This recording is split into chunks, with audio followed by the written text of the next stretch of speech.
Christopher that's just joined the family. Welcome, Christopher. Yeah, isn't that lovely?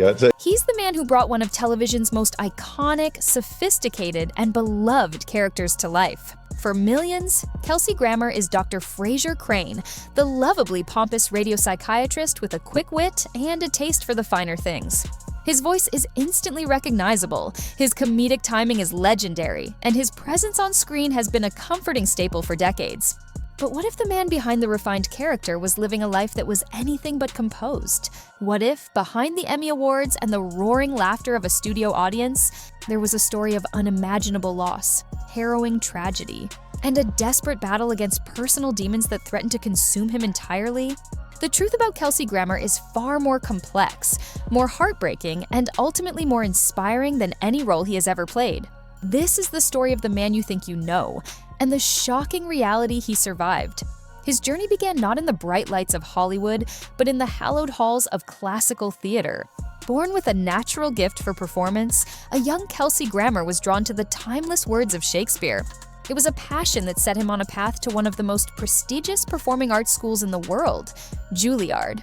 Getting in was a dream, but the reality was a crucible of intense pressure and fierce competition. Here, actors were not just taught, they were forged. Every line, every movement, every emotion was scrutinized and perfected.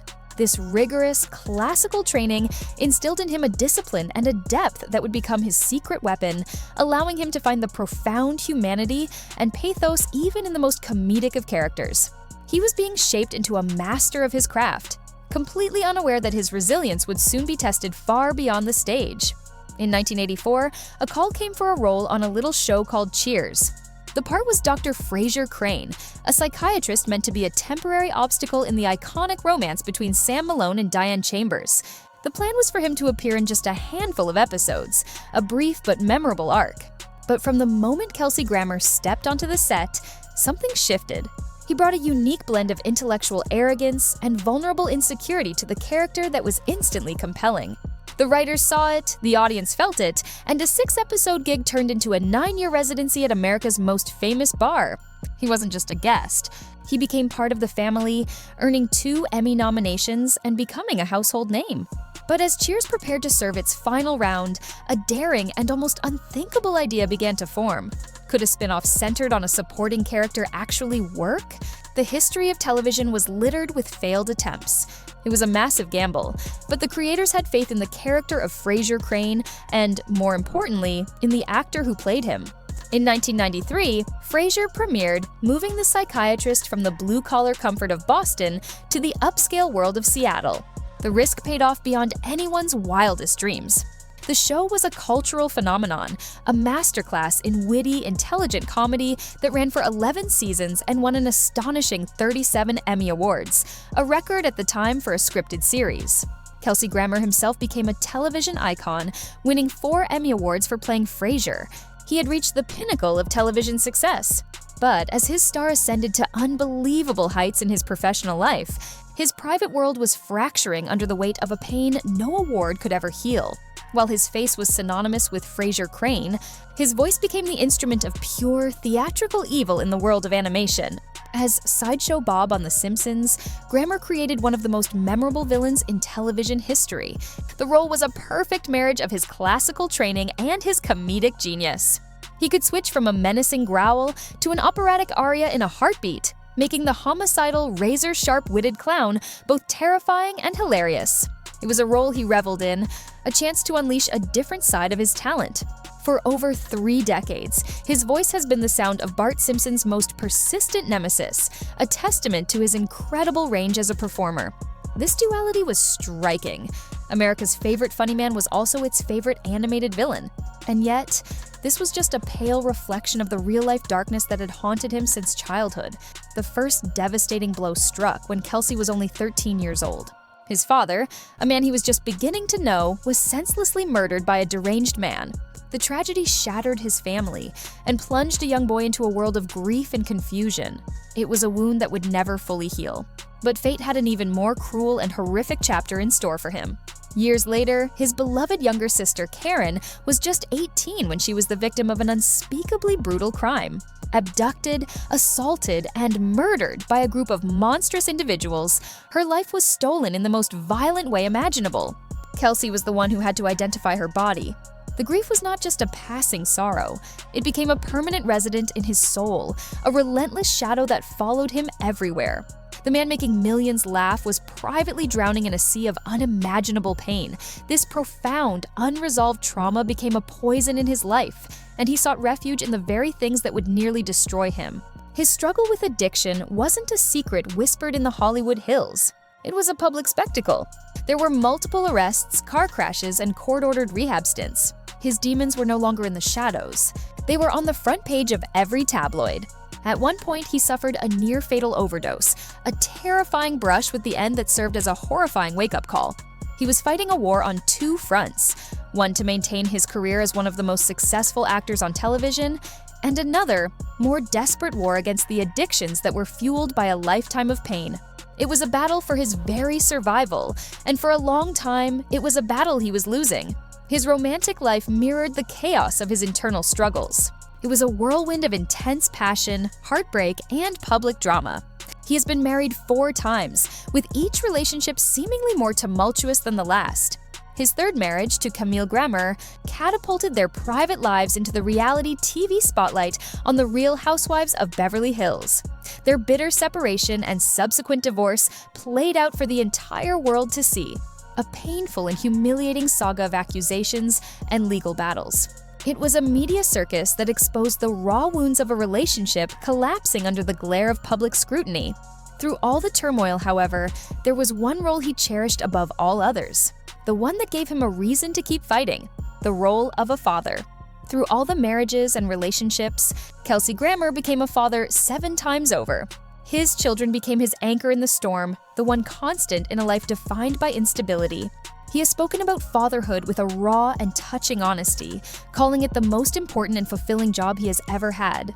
His children, ranging from adults with their own families to young kids still at home, represent a chance at the family stability he never had. They are his legacy, his joy, and the source of his greatest strength. He once said that the happiest he ever is when all of his kids are in the same room together. For a man who has experienced so much loss, the simple presence of his family is the ultimate prize, a gift he refuses to take for granted. In an industry famously dominated by liberal ideology, Kelsey Grammer has long been a rare and unapologetic conservative voice. He has never hidden his Republican political views, a decision that has undoubtedly made him an outlier in the Hollywood community. To be an outspoken conservative in Hollywood is to risk being ostracized, to have doors closed, and to face criticism from peers. But Grammer has always stood firm in his convictions, refusing to bow to industry pressure. This willingness to go against the grain speaks to a man who is unafraid to be himself, regardless of the consequences. It's a reflection of the same resilience that has seen him through the darkest moments of his personal life. Grammer's talents were never confined to acting alone. He had a keen eye for stories and a desire to shape them from behind the camera. He founded his own production company, Gramnet Productions, and quietly became a successful television producer. He was the driving force behind long-running shows like the supernatural drama Medium, starring Patricia Arquette, and the popular sitcom Girlfriends. This work showcased a different side of his ambition, proving he was not just a performer, but a savvy creator with a deep understanding of what makes compelling television. His love for storytelling was a constant, whether he was delivering a punchline, producing a drama, or returning to his first love, the theater. Despite his immense success in television and film, the siren song of the live stage never faded. Grammer has repeatedly returned to Broadway throughout his career, eager for the unique thrill and challenge of performing in front of a live audience. He took on demanding roles in major productions, including a critically acclaimed performance in La Cage aux Folles that earned him a Tony Award nomination. For him, the theater is a sacred space, a place where his classical training can be fully unleashed. It's a connection back to his roots, a reminder of the young man who first found his calling in the works of Shakespeare. Long before the world knew the name Frasier Crane, after nearly 2 decades away, the idea of a Frasier revival began to circulate. It was a thrilling prospect for fans, but also a perilous one. How could they possibly recapture the magic of a show that was so perfectly of its time? Bringing back such a beloved character was a monumental risk. A poorly executed revival could tarnish the legacy of the original. But Kelsey Grammer felt that Frasier Crane still had more stories to tell, and he was determined to get it right. In 2023, Frasier returned, with the Good Doctor now back in Boston, navigating a new phase of his life. The revival was a testament to the enduring appeal of the character and to Grammer's unwavering commitment to the role that defined his career. Stepping back into those polished shoes was not just a career move. It was like coming home. Through every trial and tribulation, Kelsey Grammer has held on to his faith. As a Christian Scientist, his spiritual beliefs have been a constant source of strength and solace. It is a faith that emphasizes healing through prayer and a deep understanding of one's spiritual nature. In the face of unimaginable loss and the grueling fight against addiction, his faith provided him with a framework for understanding and a path toward forgiveness and peace. It has been a quiet, personal source of resilience that has guided him through the darkest valleys of his life, allowing him to find light where there seemed to be only shadows. Kelsey Grammer's story is not a simple Hollywood tale of fame and fortune. It is a profound and often brutal saga of human endurance. He is a man who has soared to the highest peaks of professional success while simultaneously navigating the deepest chasms of personal despair. He has known the kind of tragedy that would break most people, fought battles with demons that nearly claimed his life, and had his heartbreaks broadcast to the world.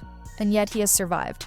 He has continued to create, to perform, and to love. The laughter he has brought to millions is made all the more remarkable by the tears he has shed in private. He is a walking paradox, the sophisticated comedian forged in tragedy, the celebrated icon who has lived a life on the edge. His legacy is not just the character of Frasier Crane, it is the powerful, unwritten story of the man who refused to be destroyed by the darkness.